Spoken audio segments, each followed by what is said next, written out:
ایک اور بہت اہم سوال، پریشانی، ذہنیت جو ہمارے معاشرے میں آج کل ہے کہ اگر میرے ساتھ اتنا ظلم کر رہا تو میں کیا کروں؟ میں واپس ریٹیلیٹ کروں تو دوسرے کو دکھ مل جاتا ہے، نہ کروں تو پھر کب تک میں یہ ہونے دوں جو میرے گرد ہو رہا ہے؟ کب تک میں اس کا مظاہرہ دیکھتی رہوں؟ ایک آئیڈیا یہاں انٹروڈیوس کرنا ہے نان وائلنس کا.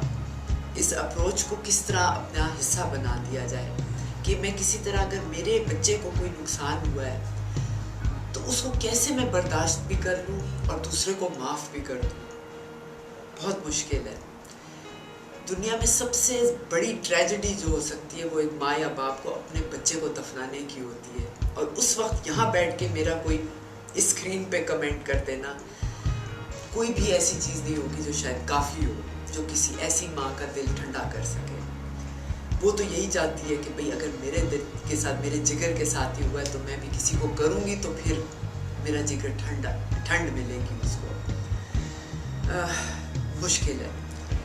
جو سب سے اول ترین مثال آتی ہے سامنے ہسٹری میں وہ صلح حدیبیہ کی ہے، جہاں پر مسلمان کافی عرصے سے مدینہ شریف میں ٹھہرے ہوئے تھے اور ان کی تعداد اب بڑھنا شروع ہو گئی تھی.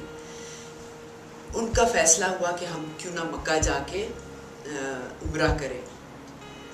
تو قریش نے چونکہ مکہ پہ قبضہ تھا تو وہ انہوں نے بیچ کا ایک پوائنٹ چوز کیا جس کو حدیبیہ کہتے ہیں. میدان ہے یہ میدان، ابھی بھی وہاں جا کے آپ دیکھ سکتے ہیں.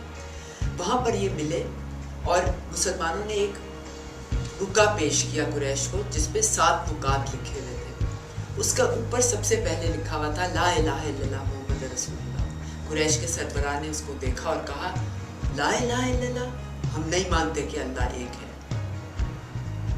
اب یہاں دیکھیں کیا کانفلکٹ شروع ہو سکتی تھی. سامنے کون بیٹھے؟ نبی صلی اللہ علیہ وسلم. ان کا ریاکشن دیکھیں.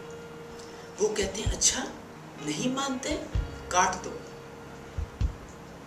یعنی کہ جس مقصد کے لیے وہ اس دنیا میں اول ترین بھیجے گئے ہیں اس مقصد کو وہ کٹوا رہے تھے، اور وہ بھی کس سے؟ دوست سے نہیں، سب سے بڑے دشمن سے. پھر انہوں نے آگے قریش کے سردار نے کہا محمد رسول اللہ، ہم نہیں مانتے کہ آپ اللہ کے رسول ہیں. تو نبی صلی اللہ علیہ وسلم نے فرمایا کوئی بات نہیں، کاٹ دو. اپنی ذات کو انہوں نے ملیا میٹ کر دیا. پوری یونیورس اس لیے کھڑی ہے کہ ہمارے نبی آئے تھے، اور اس چیز کو انہوں نے نیگیٹ کیا. اس کے پیچھے کیا احساس ہوگا؟ اس سے بڑے ایمان کا درجہ، فیتھ، کانفیڈنس کا درجہ کیا ڈیمونسٹریشن ہوگا. اس کے بعد قریش کے سربراہ نے وہ 7 پوائنٹ پڑھے. انہوں نے کہا یہ بالکل ٹھیک ہے، اور صلح حدیبیہ سائن ہوئی جس کی وجہ سے ہم سب آج یہاں بیٹھے ہیں. یہ تاریخ کا اتنا اہم دورہ تھا یا موقع تھا.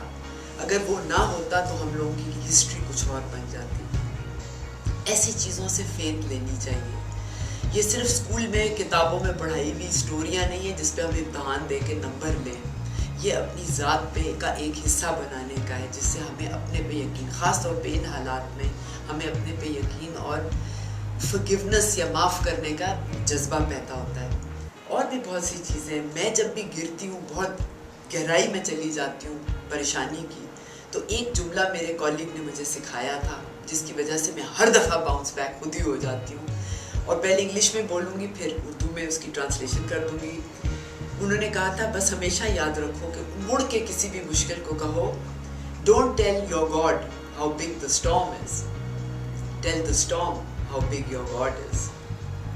یعنی اپنے اللہ کو یہ مت کہو کہ دیکھیں طوفان کتنا بڑا مجھ پہ ٹوٹ رہا ہے، اپنے طوفان کو یہ کہو کہ دیکھو میرا اللہ کتنا بڑا ہے.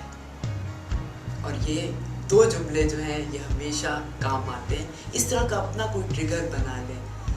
آپ یقیناً مشکل سے مشکل وقت پہ نکل سکتے ہیں، کیونکہ کہا یہی جاتا ہے اللہ اتنا ہی بوجھ ڈالتا ہے جتنا آپ سہ سکتے ہیں.